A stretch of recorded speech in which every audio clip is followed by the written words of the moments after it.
And I'll open things up with an observation, which is I did a search for pretext in the blind math list, which I've been a member of for a long time, and I didn't find it. I might have made a mistake, but I couldn't find my Google search pretext appearing in the blind math group list, which is a pity, and it's something that I will fix next time I have the chance.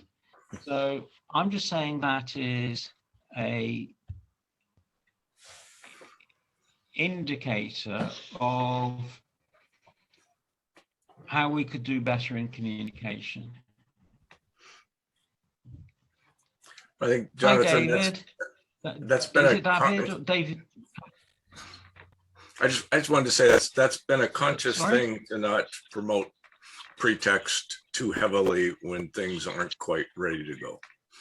So in terms of our Braille output, we're not ready to unleash people with that at this point. So, but we're all following that list. We're all aware of what's going on. So.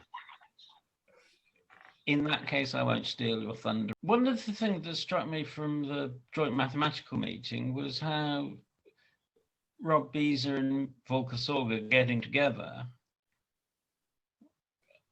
allow circuit to be made, if you like, allow power to flow. And Bob was certainly an early adopter of MathJax into pretext, so he was one of the early people to start using that in a back-end workflow like that. Yeah.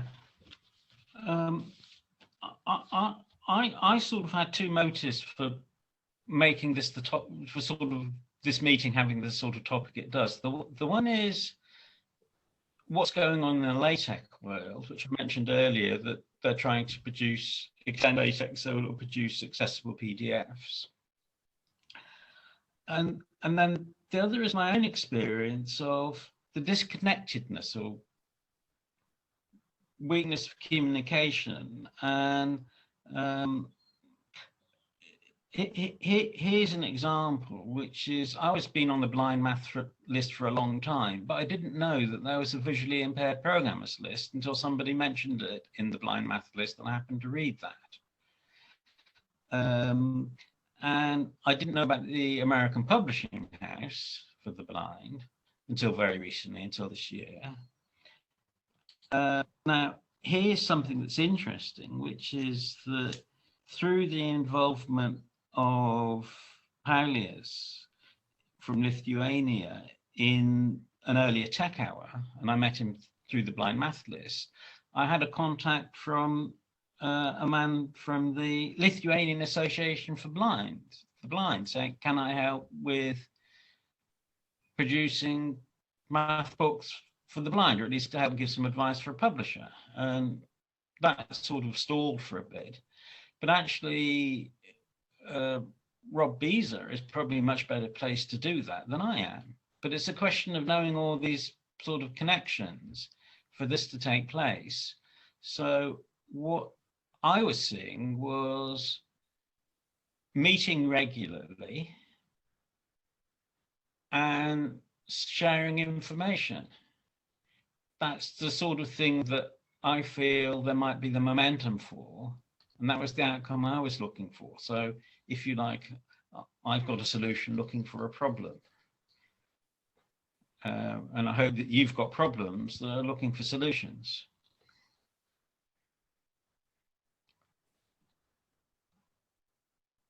Now, this is a free-for-all. You don't have to reply to what I've said. You can just say whatever you want.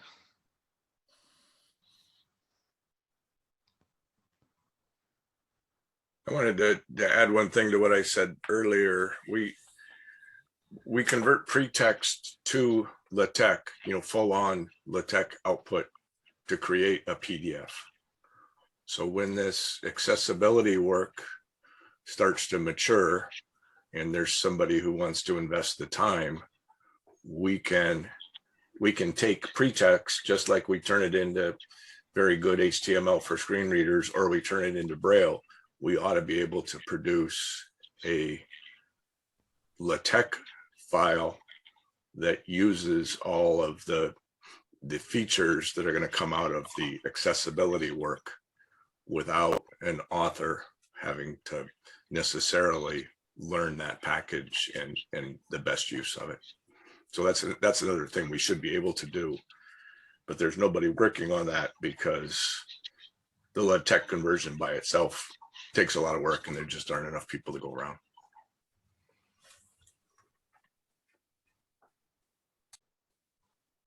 So your problem is there aren't enough developers. There aren't enough people that know XSLT like you. Now I know some people who do know XSLT. Okay. And that's the citation style language. Oh yeah. You've heard of that? Yeah, I started writing a processor a few months ago, Yeah. So, and that's a big project. yeah. That will come. So what we do have is XSLT skills and a sort of like-minded XSLT plus LaTeX. I believe that David Carlisle knows XSLT fairly well. Oh, as good. well. Yeah. That'd be fabulous. And actually,